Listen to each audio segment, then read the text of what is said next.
Hey guys, it's Baby Bat. Welcome back to the channel. If you're new here, hi, hello. I hope you're all having a great day, great morning, great afternoon, great evening, great night, whenever y'all may be watching this.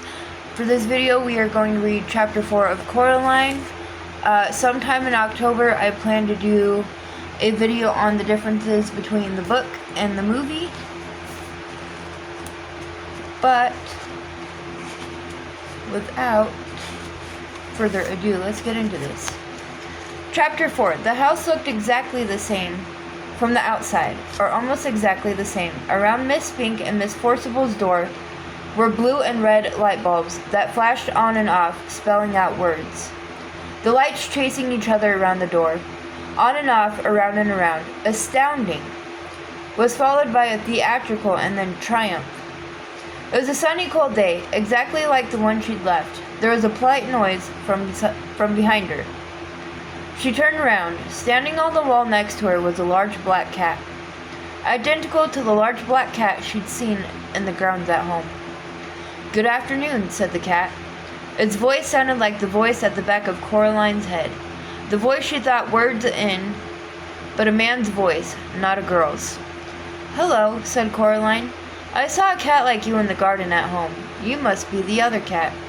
The cat shook its head. "No," it said. "I'm not the other anything. I'm me."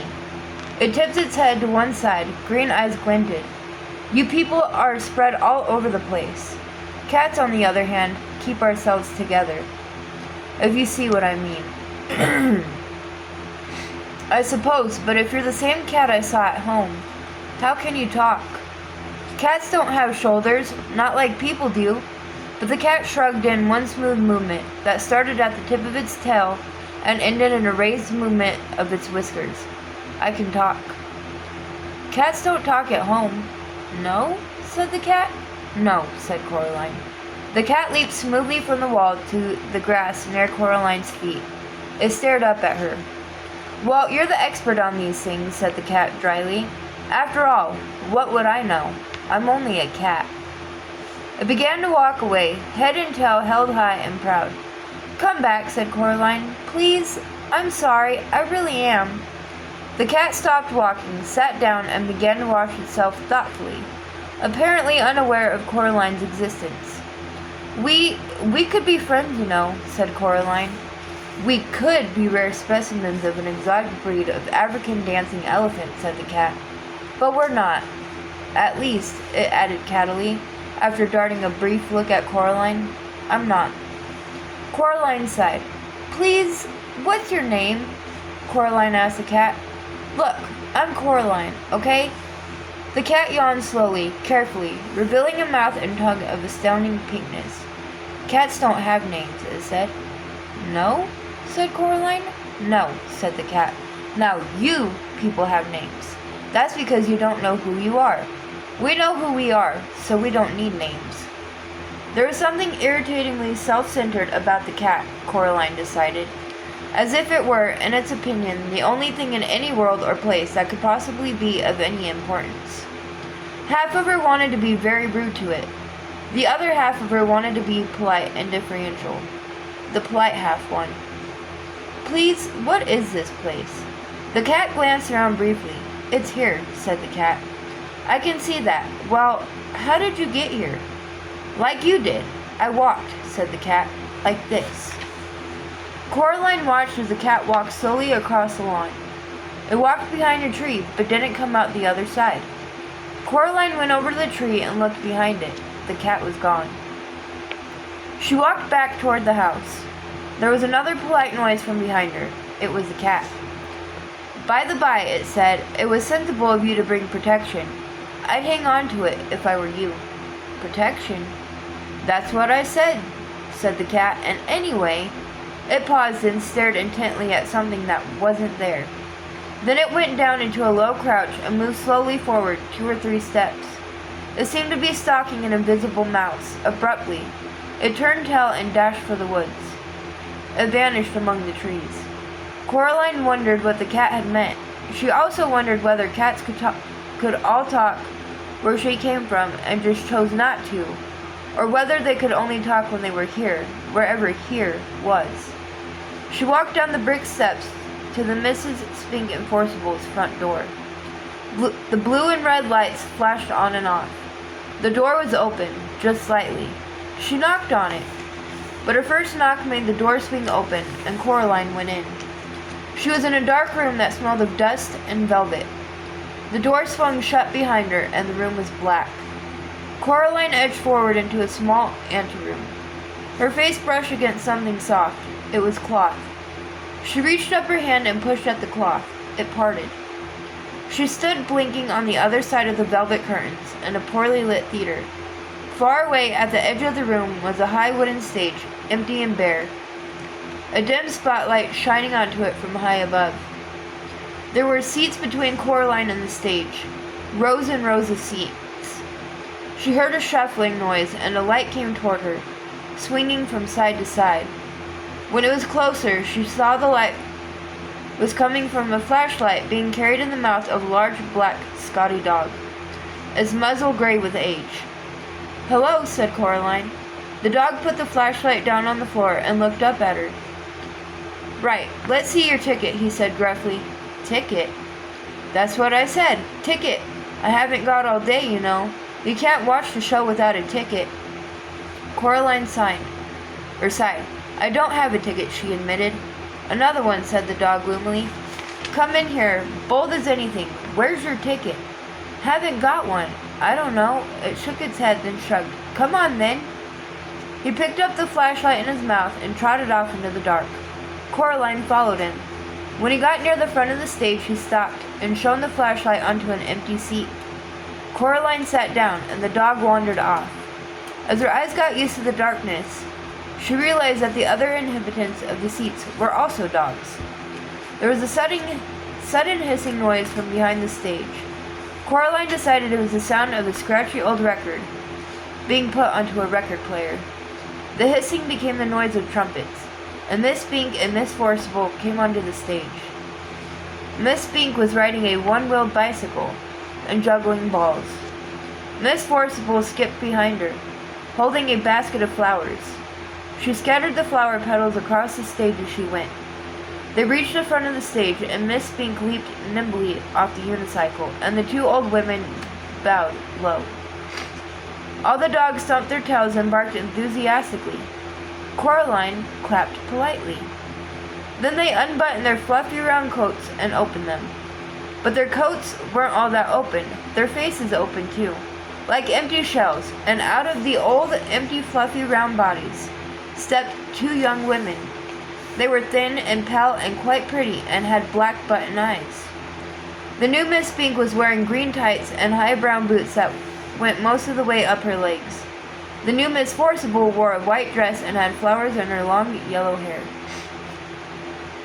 Coraline pressed back against her seat. Miss Spink went off the stage, and the noise of trumpets squealed as the gramophone needle dug its way across the record and was pulled off. "This is my favorite bit," whispered the little dog in the seat next to her. The other Miss Forcible picked a knife out of a box on the corner of the stage. "Is this a dagger that I see before me?" she asked. "Yes," shouted all the little dogs. "It is." Miss Forcible curtsied, and all the dogs applauded again.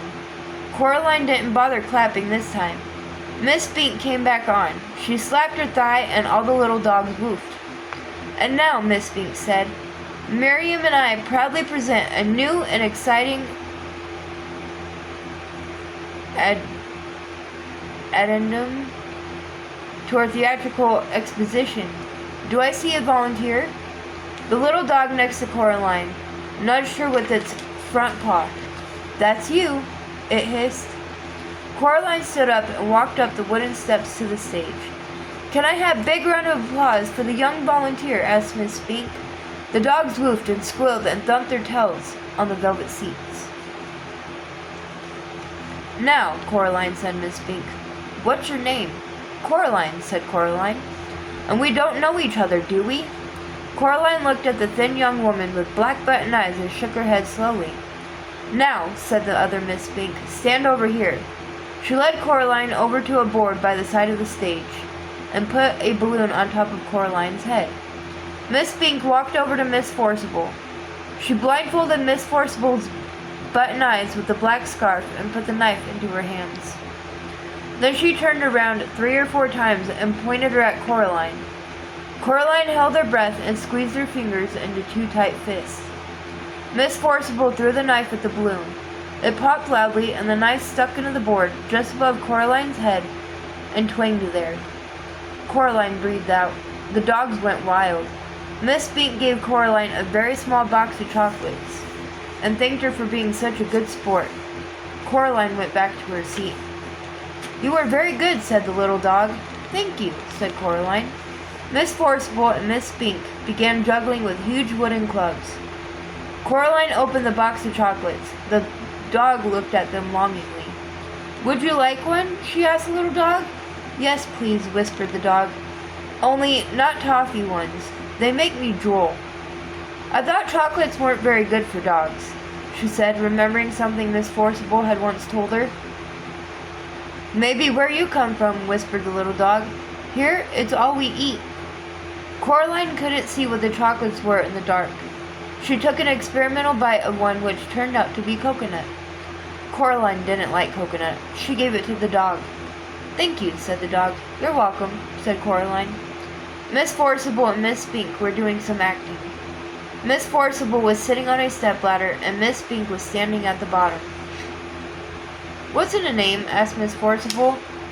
"That which we call a rose by any other name would smell as sweet." "Have you got any more chocolate?" said the dog. Coraline gave the dog another chocolate. "I know not how to tell thee who I am," said Miss Spink to Miss Forcible. "This bit finishes soon," whispered the dog. Then they start folk dancing. "How long does this go on for?" asked Coraline. "The theater." "All the time," said the dog. "Forever and always." "Here," said Coraline. "Keep the chocolates." "Thank you," said the dog. Coraline stood up. "See you soon," said the dog. "Bye," said Coraline. She walked out of the theater and back into the garden. She had to blink her eyes at the daylight. Her other parents were waiting for her in the garden, standing side by side. They were smiling. "Did you have a nice time?" asked her other mother. "It was interesting," said Coraline. The 3 of them walked back up to Coraline's other house together. Coraline's other mother stroked Coraline's hair with her long white fingers. Coraline shook her head. "Don't do that," said Coraline. Her other mother took her hand away. "So," said her other father, "do you like it here?" "I suppose," said Coraline. "It's much more interesting than at home." They went inside. "I'm glad you like it," said Coraline's mother, "because we'd like to think that this is your home. You can stay here forever and always, if you want to." Said Coraline. She put her hand in her pockets and thought about it. Her hand touched the stone that the real Mrs. Spink of Forcible had given her the day before, the stone with the hole in it. "If you want to stay," said her other father, "there's only one little thing we'll have to do, so you can stay here forever and always." They went into the kitchen. On a china plate on the kitchen table was a spool of black cotton and a long silver needle, and beside them, 2 large black buttons. "I don't think so," said Coraline. "Oh, but we want you to," said her other mother. "We want you to stay. And it's just a little thing." "It won't hurt," said her other father. Coraline knew that when grown-ups told you something wouldn't hurt, it almost always did. She shook her head. Her other mother smiled brightly, and the hair on her head drifted like plants under the sea. "We only want what's best for you," she said. She put her hand on Coraline's shoulder. Coraline backed away. "I'm going now," said Coraline. She put her hands in her pockets. Her fingers closed around the stone with the hole in it. Her other mother's hand scuttled off Coraline's shoulder like a frightened spider. "If that's what you want," she said. "Yes," said Coraline. "We'll see you soon, though," said her other father, "when you come back." Said Coraline. "And then we'll all be together as one big happy family," said her other mother, "forever and always." Coraline backed away. She turned and hurried into the drawing room and pulled open the door in the corner. There was no brick wall there now, just darkness. A night black underground darkness that seemed as if things in it might be moving. Coraline hesitated. She turned back. Her other mother and her other father were walking toward her, holding hands. They were looking at her with their black button eyes, or at least she thought they were looking at her. She couldn't be sure. Her other mother reached out her free hand and beckoned, gently, with one white finger. Her pale lips mouthed, "Come back soon," although she said nothing aloud. Coraline took a deep breath and stepped into the darkness where strange voices whispered and distant winds howled. She became certain that there was something in the dark behind her, something very old and very slow. Her heart beat so hard and so loudly, she was scared it would burst out of her chest. She closed her eyes against the dark. Eventually she bumped into something and opened her eyes startled. She had bumped into an armchair in her drawing room. The open doorway behind her was blocked by rough red bricks. She was home.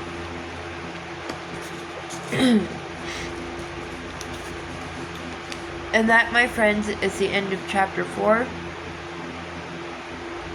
And with that being said, I will see you all in my next video. Bye, guys.